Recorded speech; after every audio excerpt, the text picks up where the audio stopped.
Subscribe कीजिए एके academy class को और नई वीडियो की सूचना अपने मोबाइल पे सबसे पहले फ्री में पाने के लिए बेल आइकन को दबाइए। चलिए फ्रेंड्स देखते हैं। वेलकम फ्रेंड्स, स्वागत है आप सबके आपके अपने क्लास एके एकेडमी में, जहाँ की जीके जीएस की पढ़ाई कराई जाती है और वो भी गारंटेड रिजल्ट के साथ।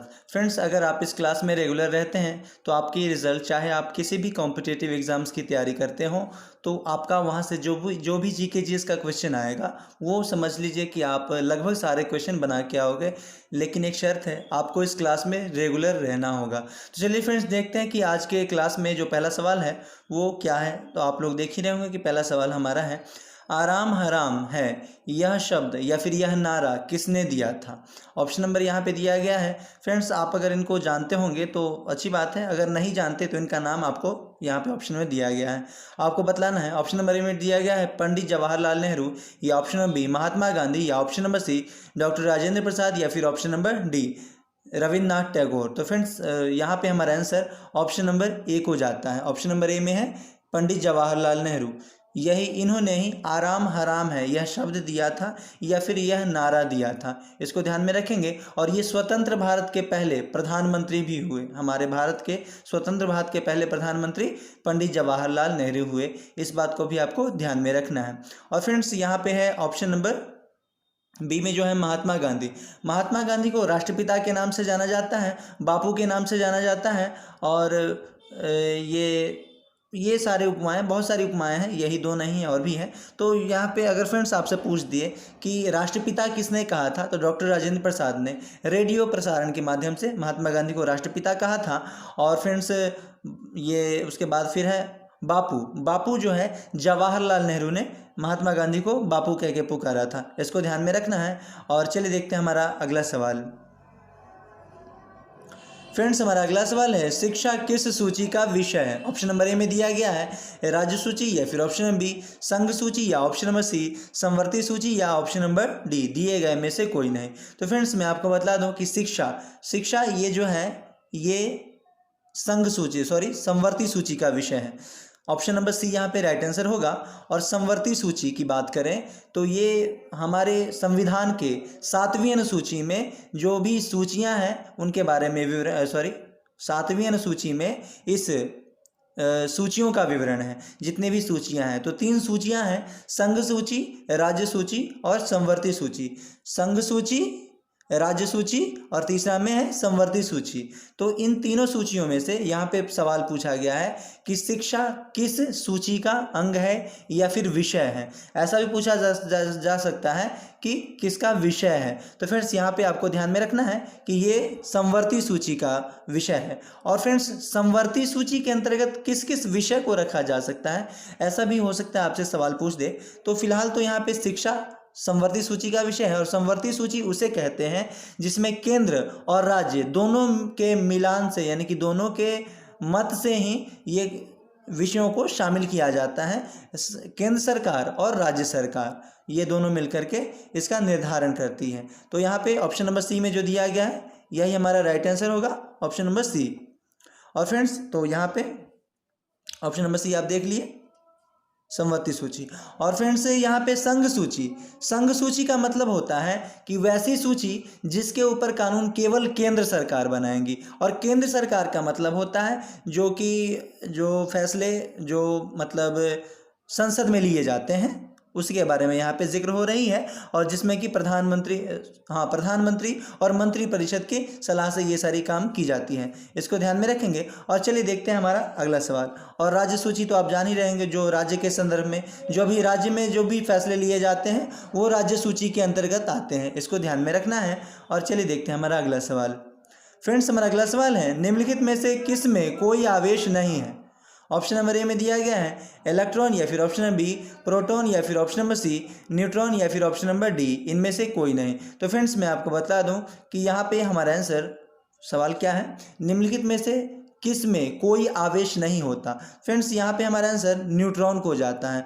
ऑप्शन ये न्यूट्रॉन को ये जाता है इसका आंसर, क्योंकि न्यूट्रॉन पे कोई चार्ज नहीं होता, इसको ध्यान में रखना है। और प्रोटॉन पे पॉजिटिव चार्ज होता है। और अगर आपसे पूछा जाए कि नाभिक के अंदर परमाणु के नाभिक के अंदर कौन कौन से कण होते हैं, तो आप कहेंगे प्रोटॉन और न्यूट्रॉन मौजूद होता है। लेकिन फ्रेंड्स यहाँ पे जो सवाल दिया गया है वो पूछा गया है कि निम्नलिखित में से कोई आवेश नहीं होता किस में, तो न्यूट्रॉन में कोई आवेश नहीं होता है। ऑप्शन नंबर सी यहाँ पे राइट आंसर होगा, ऑप्शन नंबर सी, इसको ध्यान में रखना है। और इलेक्ट्रॉन जो है ये चक्कर लगाने का काम करता है, इसको ध्यान में रखेंगे। चलिए देखते हैं हमारा अगला सवाल। फ्रेंड्स हमारा अगला सवाल है हेलीकॉप्टर किस मंडल में उड़ता है। मुझे लगता है कि फ्रेंड्स ये क्वेश्चन लगभग सारे लोग जानते होंगे, लेकिन फ्रेंड्स इससे थोड़ी कन्फ्यूज़न हो जाती है कि अगर आपसे पूछा जाता है कि हेलीकॉप्टर कौन से मंडल में उड़ता है, तो कभी कभार क्या होता है कि आपको क्षोभ मंडल भी दे देगा, तो ये कोई बड़ी बात नहीं है। हेलीकॉप्टर क्षोभ मंडल अगर आंसर में है, समताप मंडल नहीं है, तो आप क्षोभ मंडल दे सकते हैं, कोई दिक्कत नहीं है। लेकिन अगर क्षोभ मंडल नहीं है तो आप समताप मंडल दे देंगे आंसर, कोई प्रॉब्लम नहीं होने वाला। और फ्रेंड्स समताप मंडल की बात करें तो धरातल से 20 से 50 किलोमीटर का जो ऊंचाई होता है, पृथ्वी से 20 से 50 किलोमीटर की ऊंचाई पे ये समताप मंडल पाया जाता है। यानी कि एरोप्लेन या फिर हेलीकॉप्टर उड़ने की समान स्थिति वहीं पे समताप मंडल में पाई जाती है, इसको भी ध्यान में रखना है। और ओजोन मंडल, ऑप्शन नंबर बी में जो ओजोन मंडल दे रखा है, ओजोन मंडल 30 से 60 किलोमीटर, और ये जो 30 से 60 किलोमीटर होता है ये समताप मंडल से ही, ये जो समताप मंडल का है ये एक ओजोन मंडल होता है, ये ओजोन गैस वहाँ पाई जाती है और इसी ओजोन गैस के कारण ही ओजोन परत का निर्माण होता है, इसी को मंडल कहा गया है। चलिए देखते हैं हमारा अगला सवाल। और बहिर्मंडल जो यहाँ पे दिया है, सबसे ऊपरी मंडल यानी कि सबसे ऊपर का जो मंडल है उसे बहिर्मंडल कहते हैं, और यहीं पे हमारे भगवान निवास करते हैं। चलिए देखते हैं हमारा अगला सवाल। हमारा अगला सवाल है खदानों में अधिकांश विस्फोट, और फ्रेंड्स वहाँ पे जो क्वेश्चन मैंने आपको बतलाया कि ये क्वेश्चन, ये बहिर्मंडल, इसकी ऊंचाई कभी कभी 500 से 1000 और कुछ वैज्ञानिक लोग 1600 किलोमीटर भी मानते हैं। चलिए देखते हैं हमारा अगला सवाल। खदानों में अधिकांश विस्फोट किसके मिश्रण के कारण होता है। ऑप्शन नंबर ए यहाँ पे दिया गया है। फ्रेंड्स ये खादान का मतलब जो कई कल कारखाने जो होते हैं, मतलब जहाँ से जो कोयला प्राप्त किया जाता है या फिर बहुत सारी बातें हैं, तो इस तरह को आपको ध्यान में रखना है। यहाँ पे जो सवाल है फिलहाल आपको कि खाद्यान्न से अधिकांश विस्फोट किसके मिश्रण के कारण होता है। ऑप्शन नंबर ए में दिया गया है हाइड्रोजन का ऑक्सीजन के साथ मिश्रण, या फिर ऑप्शन नंबर बी ऑक्सीजन का एसिटिलीन के साथ मिश्रण, या फिर ऑप्शन नंबर सी मेथेन का वायु के साथ, या फिर option number D carbon dioxide का एथिलीन के साथ मिश्रण। तो फ्रेंड्स यहाँ पे हमारा आंसर ऑप्शन नंबर सी को जाता है। मेथेन का वायु के साथ मिश्रण ही क्या कहलाता है, ये मिश्रण के कारण ही अधिकांश विस्फोट होते हैं खदानों में। मीथेन का वायु के साथ मिश्रण हो जाने से ही विस्फोट होता है अधिकांश बार। चलिए देखते हैं हमारा अगला सवाल। और friends methyl isocyanide, Bhopal gas त्रासदी में जो हुआ था घटना, वो मिथाइल आइसोसाइनाइड के कारण हुआ था। ये एक्स्ट्रा क्वेश्चन है, आपको ध्यान में रखना है। चलिए देखते हैं हमारा अगला सवाल। परमाणु का नाभिक निर्मित होता है किससे। परमाणु का जो नाभिक होता है वो किससे निर्मित होता है। तो फ्रेंड्स यहाँ पे अभी पीछे हुआ था सवाल, मैंने उसमें बतलाया कि नाभिक के अंदर यानी कि न्यूक्लियस, इंग्लिश में उसे नाभिक को न्यूक्लियस कहते हैं, और न्यूक्लियस के अंदर जो होता है वो प्रोटॉन और न्यूट्रॉन मौजूद होता है। ऑप्शन नंबर बी जो दिया गया है यही हमारा राइट आंसर है। प्रोटॉन और न्यूट्रॉन होता है परमाणु के नाभिक के अंदर, या कहें कि न्यूक्लियस के अंदर, और फ्रेंड्स इलेक्ट्रॉन चक्कर लगाने का काम करता है। चलिए देखते हैं हमारा अगला सवाल। और फ्रेंड्स प्रोटॉन पे पॉजिटिव चार्ज होता है, प से प्रोटॉन, प से पॉजिटिव चार्ज, और न्यूट्रॉन का आप याद रखेंगे, न्यूट्रॉन मतलब न्यूट्रल हो जाना, यानी कि कोई आवेश नहीं होता न्यूट्रॉन पे। चलिए देखते हैं हमारा अगला सवाल है सबसे हल्का रेडियो एक्टिव तत्व कौन है। ऑप्शन नंबर यहाँ पे दिया गया है ड्यूटेरियम, या फिर ऑप्शन नंबर बी रुबिडियम, या ऑप्शन नंबर सी पोलोनियम, या फिर ऑप्शन नंबर डी यूरेनियम। तो फ्रेंड्स मैं आपको बता दूं कि यहाँ पे हमारा आंसर ऑप्शन नंबर ए होगा, ड्यूटेरियम आपको ध्यान में रखना है। और अगर फ्रेंड्स ड्यूटेरियम ना रहे तो ट्राइट्रियम आप आसानी से मार सकते हैं, कोई प्रॉब्लम नहीं है, इसको ध्यान में रखना का तत्व माना जाता है। ऑप्शन नंबर ए यहाँ पे राइट आंसर होगा, इसको ध्यान में रखेंगे। और चलिए देखते हैं हमारा अगला सवाल। फ्रेंड्स हमारा अगला सवाल है निम्नलिखित में से कौन अम्ल वर्षा होने का मुख्य कारण है। फ्रेंड्स यहाँ पे ऑप्शन दिया गया है एसिड रेन, इसको इंग्लिश में अगर कहें तो अम्ल वर्षा को एसिड रेन कहते हैं। ऑप्शन नंबर ए यहाँ पे दिया गया है जल प्रदूषण, या फिर ऑप्शन नंबर बी ध्वनि प्रदूषण, या ऑप्शन नंबर सी भूमि प्रदूषण, या फिर ऑप्शन नंबर डी वायु प्रदूषण। तो फ्रेंड्स यहाँ पे हमारा answer option number A D को जाता है। डी में जो दिया गया है यही हमारा आंसर होगा। वायु प्रदूषण, वायु प्रदूषण के ही कारण अम्ल वर्षा हो रही है वर्तमान समय में। जो पहली बारिश होती है, अगर ज़्यादा समय के बाद बारिश होती है तो वो बारिश काफ़ी हानिकारक होती है, उसमें नहाना नहीं चाहिए, उससे हमारे शरीर में स्किन का प्रॉब्लम हो सकता है, इसको ध्यान में रखेंगे। तो यहाँ पे हमारा आंसर ऑप्शन नंबर डी को जाता है। वायु प्रदूषण के कारण अम्ल वर्षा होती है, इसको ध्यान में रखना है। चलिए देखते हैं हमारा अगला सवाल।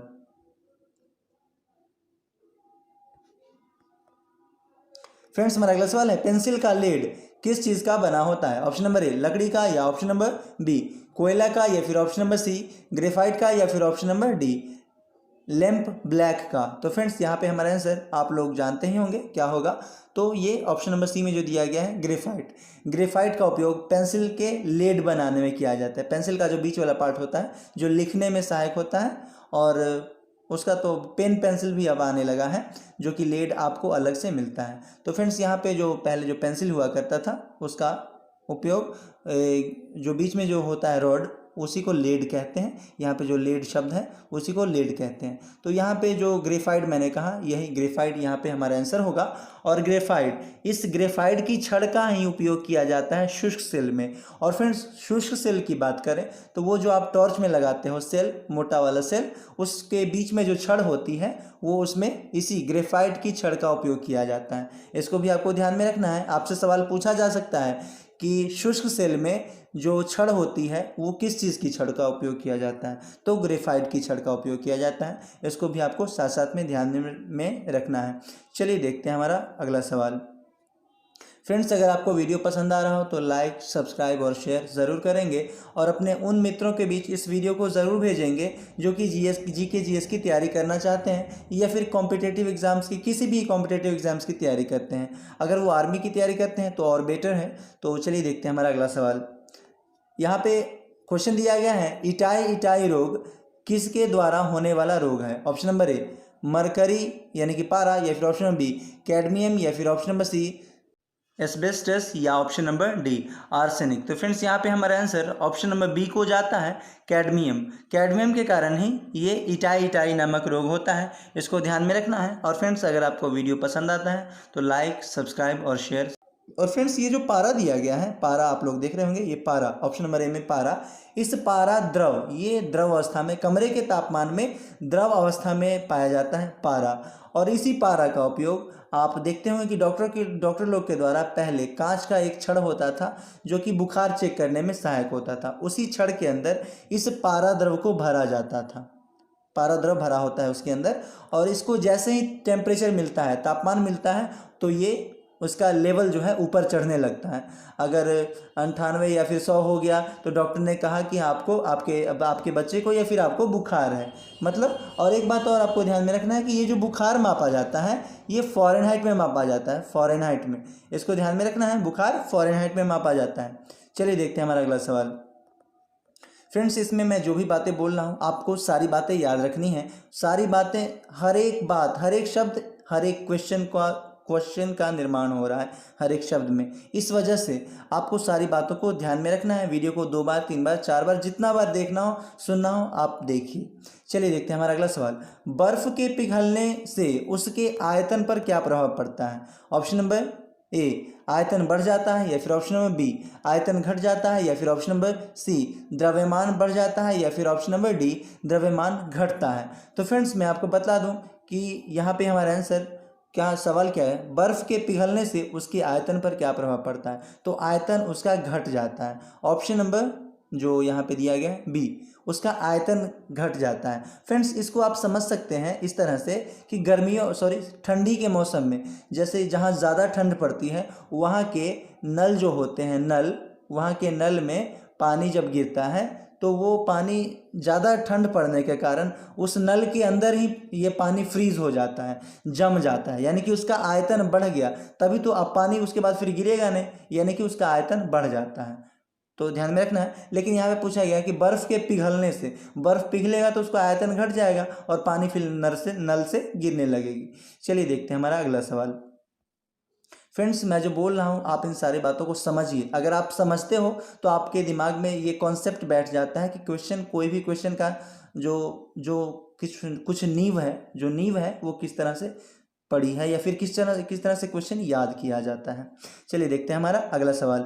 लोहा किस से मिलकर बनता है? ऑप्शन नंबर ए यहाँ पे दिया गया है बॉक्साइट से, या फिर ऑप्शन नंबर बी डोलोमाइट से, या ऑप्शन नंबर सी हिंगुल से, या फिर ऑप्शन नंबर डी हेमेटाइट से। तो फ्रेंड्स यहाँ पे हमारा आंसर ऑप्शन नंबर डी को जाता है, लोहा हेमेटाइट से बनता है। और फ्रेंड्स इस लोहे की, हमारे शरीर में लोहे की भी ज़रूरत होती है, इसको ध्यान में रखना है। और ये लोहा ये हेमेटाइट नहीं होता है, लोहा हमें आयरन, लोहा को आयरन भी कहते हैं, और हमें आयरन की मात्रा हमारे शरीर को ज़रूरत होती है। और जो गर्भवती महिलाएं होती हैं उनको ज़्यादा मात्रा में ज़रूरत होती है लोहा की। ये जो लोहा यहाँ पे है इस लोहा की। तो फ्रेंड्स ये लोहा की बात नहीं हो रही है, ये जो लोहा हमारे शरीर को ज़रूरी है वो हमें पालक से प्राप्त होता है, पालक से हमें ये लोहा पालक से प्राप्त होता है, इसको ध्यान में रखना है। चलिए देखते हैं हमारा अगला सवाल। फ्रेंड्स हमारा अगला सवाल है, कोयला में मुख्य रूप से शामिल है। ऑप्शन नंबर ए हाइड्रोजन, या फिर ऑप्शन नंबर बी ऑक्सीजन, या फिर ऑप्शन नंबर सी सोडियम, या फिर ऑप्शन नंबर डी कार्बन। तो फ्रेंड्स आप लोग तो लगभग सारे लोग जानते होंगे, क्योंकि ये क्वेश्चन ये दूसरी या तीसरी बार हो चुका है, या फिर चौथी बार भी। तो फ्रेंड्स यहाँ पे हमारा आंसर जो होगा वो होगा ये ऑप्शन नंबर डी कार्बन। कोयले में मुख्य रूप से शामिल होता है कार्बन। और कार्बन का अगर आपसे पूछा जाए कि कार्बन का जो मुख्य एक अच्छा उदाहरण, तो ये जो ग्रेफाइट ये कार्बन की छड़ होती है, ग्रेफाइट जो होती है, ग्रेफाइट कार्बन की छड़ होती है। और कार्बन का एक अच्छा उदाहरण अगर हीरा को ले लें, हीरा, तो हीरा कार्बन का अपरूप माना जाता है, इसको भी ध्यान में रखेंगे। और चलिए देखते हैं हमारा अगला सवाल। फ्रेंड्स हमारा अगला सवाल है, पदार्थ की चौथी अवस्था कौन सी है? ऑप्शन नंबर ए प्लाज्मा अवस्था, या फिर ऑप्शन नंबर बी द्रव अवस्था, या फिर ऑप्शन नंबर सी गैस अवस्था, या फिर ऑप्शन नंबर डी इनमें से कोई नहीं। तो फ्रेंड्स यहाँ पे हमारा आंसर ऑप्शन नंबर ए हो जाता है, प्लाज्मा अवस्था। पदार्थ की चौथी अवस्था जो होती है वो प्लाज्मा अवस्था होती है। ऑप्शन नंबर ए यहाँ पे राइट आंसर होगा। और तीन अवस्थाएं तो ये द्रव हो गया, गैस हो गया, ठोस हो गया, ये तो तीन अवस्थाएं लगभग सारे लोग जानते हैं। लेकिन चौथी अवस्था है उसे प्लाज्मा अवस्था कहते हैं। और पांचवी जो अवस्था होती है, पांचवी अवस्था, उसे बोस-आइंस्टीन इस तरह से कहते हैं, बोस-आइंस्टीन कहते हैं, इसको भी ध्यान में रखना है। चलिए देखते हैं हमारा अगला सवाल। फ्रेंड्स हमारा अगला सवाल है, भारत में उर्वरक का पहला कारखाना कहाँ लगाया गया था? ऑप्शन नंबर ए अमरावती, या फिर ऑप्शन नंबर बी सिंदरी, या फिर ऑप्शन नंबर सी आसनसोल, या फिर ऑप्शन नंबर डी अलवाय। तो फ्रेंड्स मैं आपको बता दूं कि भारत में उर्वरक का पहला कारखाना जो लगाया गया था वो सिंदरी में लगाया गया था। ऑप्शन नंबर बी यहाँ पे राइट आंसर होगा, सिंदरी, इसको ध्यान में रखेंगे। और चलिए देखते हैं हमारा अगला सवाल। फ्रेंड्स हमारा अगला सवाल है, प्रथम विश्व युद्ध के दौरान किसका उपयोग किया गया था? फ्रेंड्स यहाँ पे आपको गैस का नाम बतलाना है कि प्रथम विश्व युद्ध, जो कि इसका मैंने अब कल या परसों की वीडियो में बतलाया है कि 1914 से 1918 तक जो प्रथम विश्व युद्ध चला था उसकी बात हो रही है यहाँ पे। 1914 से 1914 से 18 में जो चली थी, ये प्रथम विश्व युद्ध की बात हो रही है यहाँ पे, इसी विश्व युद्ध की बात हो रही है। और इस विश्व युद्ध में जो उपयोग किया गया था, किस गैस का उपयोग किया गया था, ये आपको बतलाना है। यहाँ पे ऑप्शन आपको दिया गया है फॉस्जीन गैस। फ्रेंड्स अगर ये इंग्लिश में है तो घबराना नहीं, मैं आपको हिंदी में बोल के बतला रहा हूँ। तो देखते हैं यहाँ पे फॉस्जीन गैस, पहला ऑप्शन है फॉस्जीन गैस, और सेकेंड ऑप्शन है लुईसाइट गैस, और सेकेंड ऑप्शन है mustard gas, third option mustard gas है। और जो फोर्थ ऑप्शन है वो मिथाइल आइसोसाइनाइड है। तो फ्रेंड्स यहाँ पे हमारा आंसर ऑप्शन नंबर सी को जाता है, मस्टर्ड गैस। ये विषैली गैस है और इसी विषैली गैस का उपयोग ये प्रथम विश्व युद्ध के दौरान किया गया था, इसको ध्यान में रखना है। वैसे विषैली गैस तो ये भी है, मिथाइल आइसोसाइनाइड है, ये भी ये विषैली गैस ही है। और इसका उपयोग जो भोपाल गैस त्रासदी हुआ था घटना, वो इसमें मिथाइल आइसोसाइनाइड का ही रिसाव हुआ था, इसको ध्यान में रखना है। लेकिन फ्रेंड्स यहाँ पे हमारा आंसर जो होगा वो होगा option number C, mustard gas, प्रथम विश्व युद्ध के दौरान। और फ्रेंड्स यहाँ पे प्रथम विश्व युद्ध अगर कहा है तो द्वितीय विश्व युद्ध कब हुआ था? तो द्वितीय विश्व युद्ध 1939 से 45, द्वितीय विश्व युद्ध 1939 से 45 के मध्य हुआ था, इसको भी आपको ध्यान में रखना है। और फ्रेंड्स मैं जितनी बातें बोल रहा हूँ आपका ये रिवीजन भी हो रहा है साथ साथ में, इसलिए वीडियो को पॉज नहीं करना है, वीडियो को तेज़ी से भगाना नहीं है, पूरा वीडियो सुनना है। चलिए देखते हैं हमारा अगला सवाल। निम्नलिखित में से कौन बहुलक नहीं है? ऑप्शन नंबर ए रुई, या फिर ऑप्शन नंबर बी प्रोटीन, या फिर ऑप्शन नंबर सी स्टार्च, या फिर ऑप्शन नंबर डी घी। तो फ्रेंड्स यहाँ पे हमारा आंसर, सॉरी ये क्वेश्चन मैंने आप लोगों के लिए रखा है, ये क्वेश्चन आपको बतलाना है, आप सभी को बतलाना है कि इसका आंसर क्या होगा। ये क्वेश्चन फ्रेंड्स आप लोगों के लिए है। चलिए अगला सवाल देखते हैं। फ्रेंड्स हमारा अगला सवाल है, वह हैलोजन जिसका उपयोग दर्द निवारक की तरह किया जाता है उसका नाम क्या है? ऑप्शन नंबर ए आयोडीन, या फिर ऑप्शन नंबर बी क्लोरीन, या फिर ऑप्शन नंबर सी ब्रोमीन, या फिर ऑप्शन नंबर डी फ्लोरीन। तो फ्रेंड्स यहाँ पे हमारा आंसर ऑप्शन नंबर सी हो जाता है, ब्रोमीन। ब्रोमीन का उपयोग दर्द निवारक के रूप में भी किया जाता है, इसको ध्यान में रखना है। ऑप्शन नंबर सी यहाँ पे राइट आंसर होगा।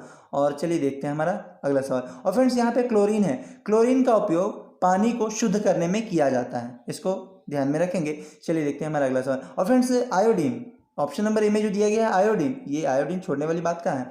आयोडीन NaCl, इस आयोडीन का उपयोग हम खाने के रूप में करते हैं, आयोडीन यानी कि जिसे नमक कहा जाता है। चलिए देखते हैं हमारा अगला सवाल। फ्रेंड्स हमारा अगला सवाल है, ऑक्टेन संख्या से किसकी गुण को मापा जाता है? ऑक्टेन संख्या से किसकी क्वालिटी को मापा जाता है? ऑप्शन नंबर ए में दिया गया है खाद्य तेलों की, या फिर ऑप्शन नंबर बी पेट्रोल की, या फिर ऑप्शन नंबर सी केरोसिन तेल की, या फिर ऑप्शन नंबर डी सुगंधित तेल की। तो गाइज यहाँ पे जो हमारा आंसर होगा वो होगा ऑप्शन नंबर बी पेट्रोल की। यहाँ पे आंसर हमारा पेट्रोल होगा, इसको ध्यान में रखना है। और मुझे आशा है कि लगभग सारे लोग इस सारे क्वेश्चन को समझते होंगे, और जो नहीं समझते हैं उनके लिए कोई मैटर नहीं है। आप लोग मॉर्निंग वाले क्लास में आइए, जो कि 5:40 से चलता है क्लास हमारा मॉर्निंग में, उसमें आइए, आपका ये सारा फिर से रिवीजन हो जाएगा। लेकिन रिवीजन क्लास में आने से पहले इस क्लास को आपको 3 बार 4 बार देख करके याद करके आना है, इसको ध्यान में रखना है। चलिए देखते हैं हमारा अगला सवाल। फ्रेंड्स हमारा अगला सवाल है, मुद्रा राक्षस के लेखक निम्नलिखित में से कौन है? अश्वघोष, विशाखदत्त, या फिर कालिदास, या फिर डी भट्टदत्त। तो फ्रेंड्स यहाँ पे हमारा आंसर सॉरी इसका आंसर भी आपको बतलाना है। फ्रेंड्स आप लोग को पता होगा कि मैं 2 क्वेश्चन डेली देता हूँ, और 2 क्वेश्चन में पहला क्वेश्चन जो मैंने आपको उधर पीछे बतलाया, और ये क्वेश्चन, ये सेकंड क्वेश्चन। फ्रेंड्स ये 2 क्वेश्चन के आंसर आपको कमेंट करके बतलाने हैं कि इसका आंसर क्या होगा। और गाइस फिर देखते हैं, मिलते हैं नेक्स्ट वीडियो में इसी तरह के इंटरेस्टिंग क्वेश्चन के साथ। तब तक के लिए जय हिंद, जय भारत, जय AK एकेडमी। और फ्रेंड्स एक बात और, सभी को जय हिंद करके